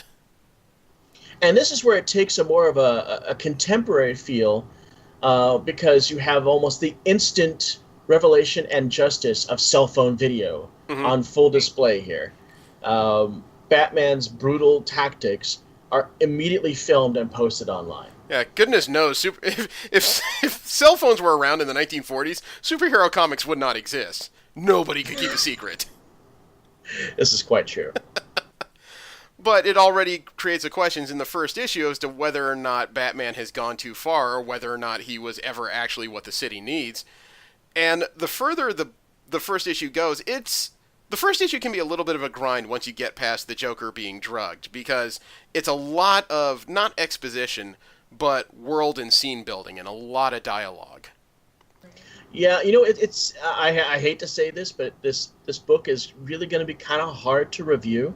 We are talking about 8 issues, but there's so many aspects of this book that span the entire 8 issues, and especially issues 7 and 8, where a lot of shit really goes down. Well, we may try and keep it to the 6 that was originally solicited because we are running a little bit longer than I expected. Okay. But the first issue, yeah, the Joker is now a fully medicated Jack Napier who's declared his intentions to fix Gotham City somehow, and as you can imagine, nobody believes him for very obvious reasons. This man, if he isn't the Joker now, was the Joker, and you don't know when he's coming back. But it also reveals the fact that, well, what we all knew to be true, which was the fact that Joker was a genius. Mm-hmm. So what do you do when you're a sane genius? And that's exactly what Napier does. Napier goes to work securing his own legal case. Right. That didn't surprise me so much. Issue 1 had a couple of notable moments, but I didn't think it had any surprises. Issue 2, though, started off with a huge surprise when Napier went to one of his old hideouts and he's greeted by Harley Quinn. Mm-hmm. And Harley Quinn is just very nonplussed that this very normal man with Joker features has appeared in front of her, and she takes to actually beating the crap out of him and trying to force him to not take the pills and release the Joker somehow. And we should also key point that even though White Knight is clearly an Elseworlds book, that the Harley Quinn that we're getting right here is kind of a mixture of the old and the new. She's not the white-skinned Harley that we've got right now, but everything else holds true to the New 52 Rebirth Harley. She's, what do they call it? A psychotic cheerleader. Yeah, she's more the contemporary version that people have come to know from the Suicide Squad movie. Right. And just about the time it looks like she's a serious threat is when she's kicked in the face by another figure, and we're somehow greeted by the original Paul Dini version of Harley Quinn. Both existing at the same time, and already my brain was spinning in this series. I wasn't sure what I was looking at. At first I thought this was a hallucination, and as I read more, I realized that this is the writer acknowledging how polarized the change in Harley Quinn has been for a lot of fans. Right. I don't know about polarizing for fans, but what I gathered about halfway through this volume is that Sean Murphy definitely made it clear through his writing the aspects of the Batman universe that he prefers. He did pick and choose a few things and brought them to the fore that he seriously likes. Mm-hmm. And he doesn't appear to be a fan of the modern version of Harley Quinn. That is very evident. Although, as the story progresses, you see that he hasn't thrown the character away. He's just put her in a different light. Mm-hmm. The revelation that Bruce Wayne is working with Victor Fries to come up with a cure both for his frozen wife Nora and for Alfred at the same time. Wow. That took a while to bounce around my head, not because I couldn't contemplate it, but just because this is a really different tack. Let alone the idea that Bruce Wayne is willing to take off his mask in front of anybody just throws me for a loop. But that also tips the hat about how serious he really is taking the situation. Mm-hmm. I mean, we are talking about Alfred, which is the heart of the Bat family, and clearly Bruce Wayne's best friend. Yeah. So taking his mask off in front of a villain, that doesn't surprise me in light of the situation. Okay, and about the middle of issue 2 was when they reveal why there's two Harley Quinns, and I didn't expect it to be such a sad story. I mean, when she explains that the Joker's obsession with Batman became so extreme, it was obvious he loved his kind of anti-bromance relationship with Batman more than he loved her. She simply left, and he never noticed. Right, and then they continue on the story. I think, was it issue 3 or 4? I think it was 4 when they introduced Marion Drew's history. Yeah, where they start explaining the fact that, and I know we're kind of jumping back and forth here, but for the context of what we're talking about here, we find out that she's a bank teller at a bank that Joker is robbing, and he simply just points the gun at her and says, "Harley, help me bag this stuff up." And his psychosis just takes over. He keeps calling her Harley, hands her a suit, and just continues on like nothing has changed. Mm-hmm. And she's so damaged that this recognition from this psychotic man is the happiest that she's ever been, even though she's fully aware of how unhealthy it is. Yeah. I really didn't I've been a fan of the Harley Quinn character up until about the New 52. When they started monkeying with everything, I kind of fell out of it, and then the Rebirth version, I'm okay with, but I still feel like it's a little weird. And don't get me started with the DC cinematic. I can't even begin with what's going on in there. I hate what they've done to her. No. But this is another thing where Sean Murphy kind of picked and chose his versions of bad history, in that Harley Quinn, yes, she's a little off her rocker, but a lot of people keep forgetting that this character is a psychological and pharmaceutical genius. Yeah. Yes. And this plays so heavily into the story. I can't believe just absolutely how central old Harley Quinn turned out to be in this show, or this series. And I like the fact that she was recognized for that. There's a lot of people gloss over the fact that she was a doctor before then, because they're so wrapped up in the goofy Paul Dini antics of Harley Quinn. This really took her seriously. I have a lot of opinions about the art. I do like the fact that the art really worked out in a lot of places, especially when you drew Gotham City. I felt it was Gotham City. When it came down to like conventional clothing, and even some faces really worked out for me. I thought that Batman's costume was... It was a little bizarre. The thigh-high boots kept poking... The thigh-high boots and the Andrew Dice Clay gloves were not working.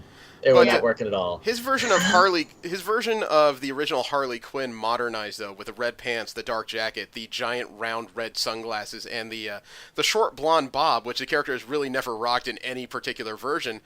I was impressed. He for lack of a better term, he almost took the character and made her grow up. Yeah, he did. And I like that part of it.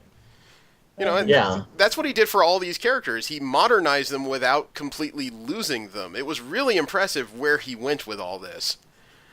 And the plot on how Jack Napier took over all the villains was very simple, but it was close enough to DC where I looked at it and said that shouldn't be possible, but let's see where this goes.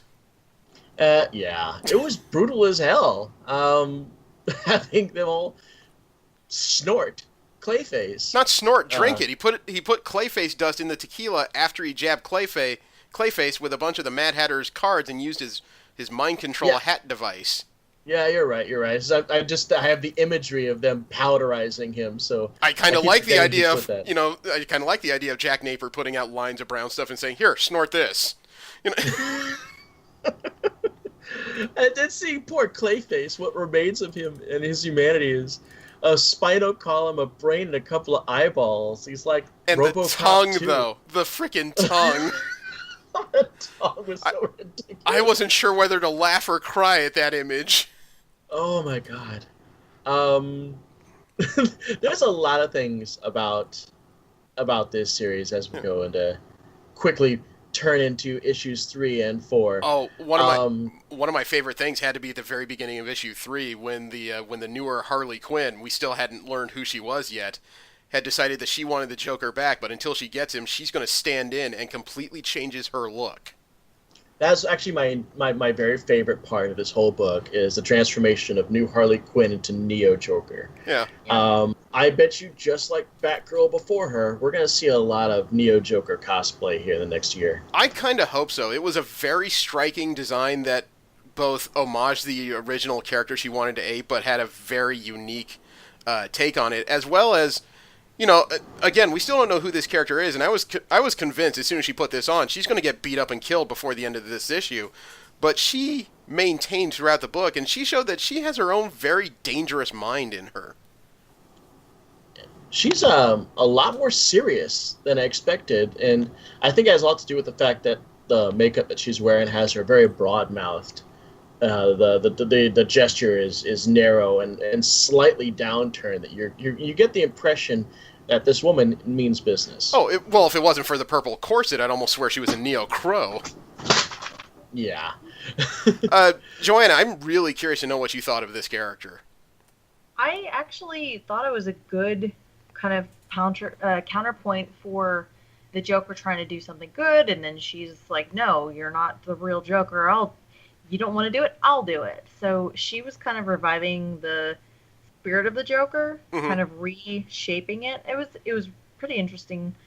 The fact that she goes and digs up uh, all kinds of fun stuff, all Yeah. kinds of trouble. Yeah. Uh, just makes it kind of like, okay, there's some thought and there's some process behind the insanity, Mm-hmm. which makes her dangerous, Yeah. like a real dangerous threat, not just that, oh, I'm gonna color the pools blue or green or whatever else, I'm Mhm. gonna I'm gonna actually be a threat to life, kind of. Yeah, I understand where you're coming from. I honestly thought during issue 3, before the end of it, I was like you. I thought maybe that the Joker was playing some kind of long con, but I still wasn't absolutely sure. Because during this book, he did play a con by using all these combined villains to attack the police force and Batman and his family, while the whole time he's using it just to steal records from somewhere. Right, and then he takes the library that he just built for Backport and basically uses it as a prop for its destruction, Yeah, further cementing what a menace to not only the people of Gotham, but man, to the infrastructure. Because you find out later that Gotham has a $3 billion Batman destruction budget per year. yes. And it should be noted, though, that when you said Backport, some people may not know. I didn't know that Backport existed. It is a section of Gotham towards the wharf that tends to house poor and minority individuals.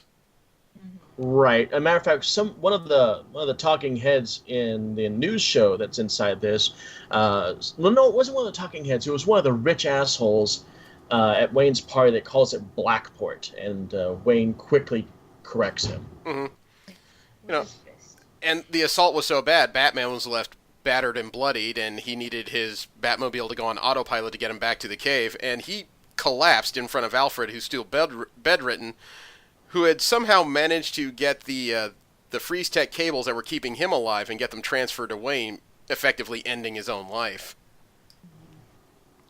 Which was kind of scary because I was afraid we were going to trip back into Dark Knight's metal territory. Half of those weird Dark Knights, the evil versions of Bruce Wayne from the Dark Multiverse. Dear God, I hate that story. Anyway, a lot of them involve the death of Alfred, and always seems like that was the way that a lot of writers tend to take Bruce Wayne when they want to make him completely mental. I thought that was the way it was going to go, but fortunately the grief wasn't, I wouldn't say mild, but it wasn't overriding like it is in a lot of the more contemporary Batman stories. Yeah, I thought that's where they were going to go with it on here too. I was like, again with the Alfred death. I mean, Yeah. haven't we suffered enough? Yeah. Yeah, Alfred almost seems like the woman in fridge scenarios always apply to him. Mm. And the other thing that came out was during the grieving process, the conversation between Nightwing and Batgirl. I had to say, I really liked how Murphy brought Barbara Gordon more into the fore because again, this is a case where he pointed out something that's a weakness in the regular DC stories of Batman, is that Barbara Gordon, regardless of whether she's Batgirl, Oracle, or just herself, she ends up in the middle of all this crap between Bruce Wayne and his family, and she just tends to accept it, unfortunately. She's Yeah. always the mediator and she's always the peacekeeper, and this time she just kind of bashed their heads together. All right, stop. Go to your corners. You know, it's this is the issue in the series that actually I started buying into it. When I say buy into it, I actually saw, wow, maybe Batman really is a problem. You know, after I heard about the Batman Destruction Fund, and I saw how easy it is now to provoke him, because at least 2, maybe 3 times in this 8-issue series, you see Batman actually lash out or strike people out of anger or frustration. Mm-hmm. I mean, the first time, of course, is when Nightwing punches his buttons about his dead parents, and then you see him lash out in frustration when he's talking to Harley Quinn, you know, trying to explain to her, you know, I believe in you tapering or helping me deal with Napier, you know, you bringing him down. But I just don't understand why everybody doesn't listen to me. This is the long con. You know what, though? I had a long conversation with a group of people about what the nature of a hero is and what the villain is. Basically, what makes up both of them, you know? And the list for them both is surprisingly similar. Generally, you would need a above average stamina, strength, determination, willpower, intelligence. You know, you need a lot of things that cross both borders pretty well. But the thing is, the one item that really differentiates a hero from a villain is pretty much acceptance.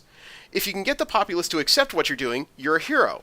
If you can get the populace to reject what you're doing, or if someone else makes them reject you, you're the villain. And when it comes down to it, both Batman and Jack Napier are both willing to break the law to do better. It's just a matter of which one is accepted at which point. You know, Right. Jack Napier stole records not because he was looking to blackmail Gotham like I thought, but because he was honestly looking for the answers no bureaucrat would give him as to why things are the way they are. Just like how Batman breaks a law by, you know, jumping into private property, going through someone's files, and finding the answer he needs to finally expose criminality. Right. And then, of that- course, the... Go ahead, Jeff. Oh, sorry. I was going to say, and that makes you start to question what you know about Batman. And then it's interesting because it puts that kind of little shadow of a doubt in the reader's mind. Like, wait a minute, okay, maybe he's onto something. You know, I think Maybe that... this is a new leaf. Yeah, I think that was the point of Murphy's entire story here, is that Batman does not work. And I mean, the concept of what he's doing does not work. He exposes that through the entire eight issues here, slowly, over the given time. And when you start to apply that to the regular DC universe, you have the same general problem. Batman's been in existence since about 1946. Has anything really gotten better in Gotham? Yeah. And I have to say this, the narrative of this book never bored me. And I get bored fairly easily, especially when we're dealing with a character I don't really care much about. Yeah, in case I you don't can't really tell, care he's much bored about right now. I mean, geez. There was something about this that just kept me going. You know, I just kept reading. I know I was never bogged down by large exposition or unnecessary conversations or anything else. Everything seemed to matter. Yeah. You know, there was no throwaway elements in this. If they introduced something to the story, there was a payoff, and I really appreciated that. Actually, I wanted to ask you about late in issue 3 here, Casey, because I know you're interested in Batman and the Signal. You know, Duke Thomas, this new character who, to me, looks like the, you know, helpful decoy you send out when you need somebody to get punched while you're sneaking around. But when they introduced Duke Thomas as this hulking figure in it towards the end of issue 3, a former cop and former soldier who is trying to just keep the peace in Backport, I want to know what you thought of this reintroduction. I don't know if it was really so much a reintroduction. I mean, I'm not really sure if this character exists in DC. Yeah, Duke Thomas, he's the Signal. Oh, wow, that's the same guy. That's Massive. Duke Thomas. That's easy. If it's not the same guy, I'll be surprised because it's the exact same name.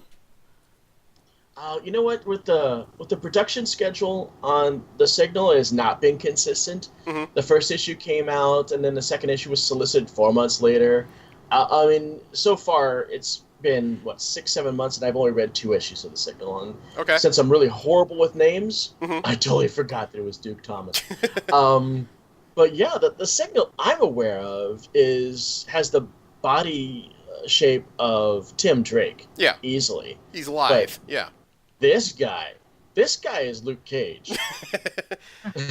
I saw that and I'm just like, wow, Murphy really decided to take a different role here. But just to back up a couple seconds, can I say how much I appreciated when 3 guys came out of the shadows to rob Napier and Quinn as they're walking down the street, and Napier doesn't make a move other than to hold Harley Quinn's purse before she teaches all 3 of them a very physical lesson?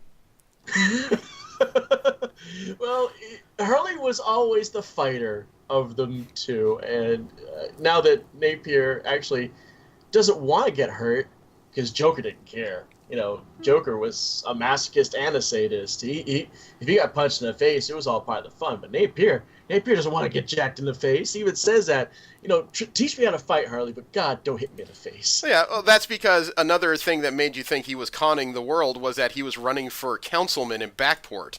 He wanted to be a city councilman. That just sounded insane, and no matter how you say it. It really came down to everything that happened in Backport, because Joker's run from Batman back in issue 1 went over the roofs of Backport, and he talked about the fact that Batman guided the fight away from the richer neighborhoods in Gotham, whether it was intentional or not. But that's the way he illustrated it, and pushed it towards the poorer districts in Backport, running the Batmobile over the rooftops with no real consideration if these were going to collapse in on the people underneath him. Yeah. So that just snowballed into... It was another thing that Murphy kind of pointed out, was that Batman's battles do tend to happen in poor, more dilapidated neighborhoods, not because he's targeting poor people, but that's because where crime rates are generally higher, unfortunately. And once he accidentally destroys buildings, they're not livable and they have to be torn down and rebuilt, so those are usually paid by richer people who suddenly find out, hey, I can buy this property cheap and make something here. Yeah, they make fun of that at one of the dinner parties with Bruce Wayne, where he actually ends up hitting someone in the face for that. I mean, issue 4, when they start talking about his run for city council, and Marion Drews, the second Harley Quinn, now called the Neo Joker, has gotten control of all the villains when she found him stashed deep in one of Napier's offices. That actually turned kind of frightening, because I still wasn't sure how smart she was, but a sociopath in control of that group of powers is utterly terrifying. Yeah, then she had the backup of the Mad Hatter. I really like the fact that she was relevant throughout the entire series, just the way that Harley Quinn was relevant. And the more I think about it, the more I'm thinking that, this is a story about Joker. This is a story about Batman. And what was necessary to break this crazy stalemate between them. But this was really a story about the supporting characters, about the Batman family and the people that surrounded Joker. Well, I mean, when the combined villains attacked Gotham PD, Jim Gordon was knocked from the roof by the bat signal being thrown at him. Batman catches him out of the air. They stop and have a talk next to the shattered bat signal. And, when Gordon basically tells him, I've had enough, and when he's walking away and says, isn't this the part when you magically disappear? It's like, damn, Murphy's just hitting every stereotype about Batman and saying F it all. Yeah. But it works. It does work. I was suitably impressed. And, when the next part of the Joker's plan is to take the money in the Batman Destruction Fund, the $3 billion a year, and basically create a hybrid force of Gotham's best police officers, vigilantes who agree to work with him, and basically soup up vehicles, give them pseudo Batmobiles and better training and equipment. There's something absolutely brilliant about that. Yeah, and go ahead, Joe. I thought it was cool that they integrated it, and that I believe it was Nightwing that joined them. It was Batgirl initially, and she brought Nightwing with him. Which was how I think Napier predicted it, and he was absolutely correct. It was interesting team up there. By the 6th issue, I had gotten exceedingly frustrated with Batman because they hit so many points that totally make sense. The Destruction Fund just kept nagging at me. Back in issue 4, when Napier and Duke try to do a peaceful march and they're stopped by Gotham City Riot, and when things start flaring up because Bullock is being Bullock, Batman jumps down and takes down Napier and Duke. Yeah. And I was like, God damn it! What the fuck? Well, I mean, that was even further highlighted in issue 5 when the new GTO, the Gotham Terror Oppression Unit, with Nightwing and Batgirl as part of it, in their souped-up vehicles, were chasing down Neo Joker and Mad Hatter in a vehicle chase. They nearly had them, and then Batman jumped in the middle and basically knocked everybody out of the way in an overzealous form. That, to me, kind of locked in that Batman and Joker are really much closer than anybody has ever questioned. And I think that's what Murphy's trying to get across. Yeah, you've got a couple psychopaths who are both trying to do something. One may be doing it for betterment, one may not be, but in the end, is it any better if any one of them gets the upper hand? It was that bridge sequence when I finally realized that this is not one of those stories where Batman has been right the entire time. This is really one of those stories where somebody needs to intervene on the Bat. Yeah. Because he has lost control. Yeah, well, I mean, when he confronted Harley Quinn and started asking about Napier, and then he was so frustrated, he punched through a brick column and said, why doesn't anyone else see how crazy this is? And I'm staring at that just thinking, pot, meet kettle.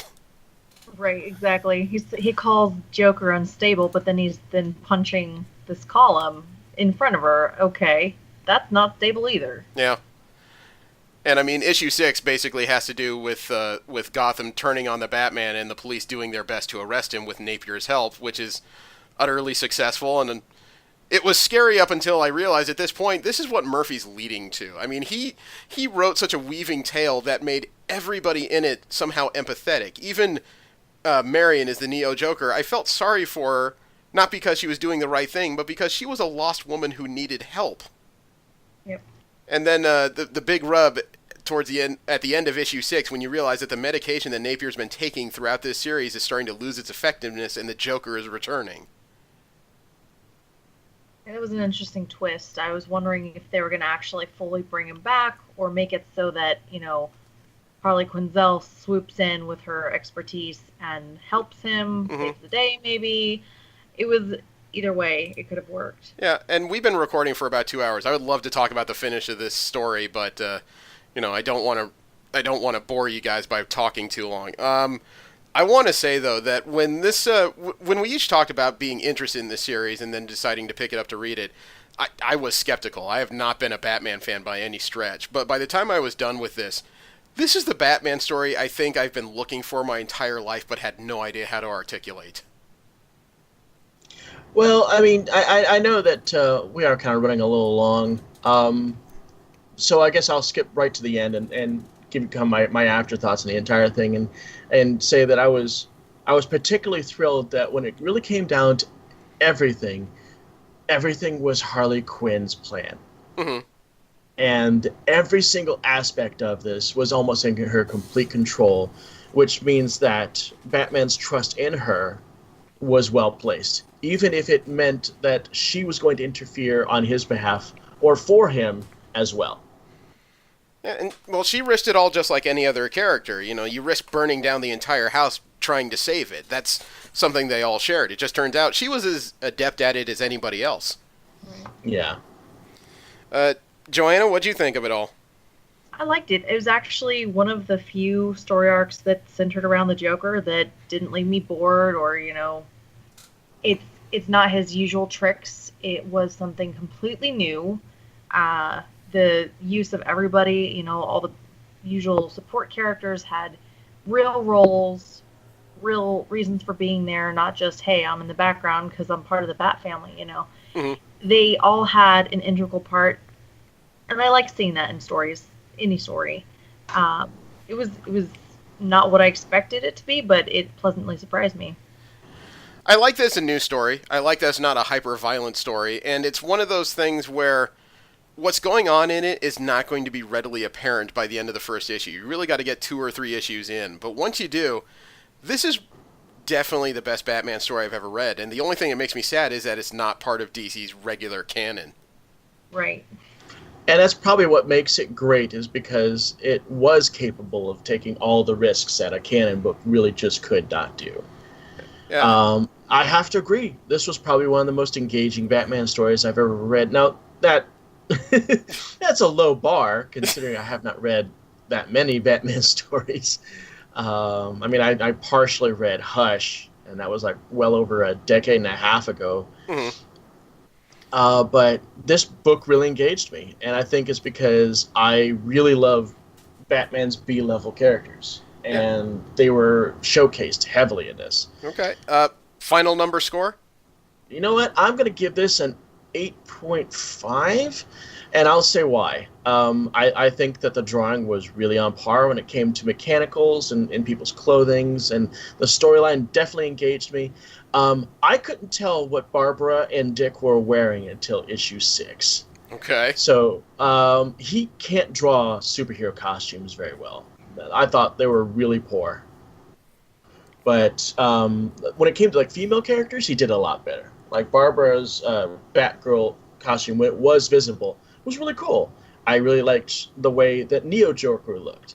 But Dick and even especially Batman at his thigh heights, nah. So yeah, 8.5 for me. Okay. Joanna? I think I would actually give it a solid 9. I liked the story, the setting, the world creation, the fact that these characters all had an integral part. I liked the new spin on the Neo Joker. Mm-hmm. Just, it had familiar elements in unfamiliar settings, and that just intrigued me. It really did. Okay. I think it was about everything I was looking for. The art style is not my favorite, but the more I read it, the more the art really integrated into the story, and it came together very well. He was going for something not quite noirish, but definitely a dark story that kept you guessing. And I think he almost purposefully left some of the features ambiguous because it was like the story. You're not sure who the hero or villain is until the last couple issues. In addition, I really enjoyed the story and how it was laid out. It wasn't exposition heavy. At times it was a little dialogue heavy, but again, when you have a mystery, you need information to figure it out. The only thing that stops it from being perfect for me is that it does take some patience to really get into the story. You almost think it's typical, but after 2 or 3 issues, it really develops. So I would say it was a solid 9 for me as well. I think that's about it. What do you guys think of the next thing we read being the death of the mighty Thor? This the one with Jane Foster, am I right? Yeah, it's the end of her story. I think it's a big benchmark, and Jason Aaron, he had written the mighty Thor since she came in, and he's still writing the current volume of Thor, Odin's Son, that opens next month, as well as the Avengers. Okay. That's a good pick. I have wanted to see how Jane Foster's story has panned out, because I have to admit I didn't read any of it. So, I mean, I've read the synopsis of how she ends. I'd like to see how it was executed. Right. Yeah. Okay. Right. Yeah, I'm fair with that. There was another candidate that I wanted to put in for this, but it'll of course come to me as soon as you stop recording. Obviously. So I guess we'll do it. We'll do it 2 weeks from now. Okay. Well, thank you very much for tuning in. We will be back next week with the death of the mighty Thor. Have a great one. I am Jeremy. I'm Joanna. And this is Casey. Scratching his beard. Thank you very much. Have a great one.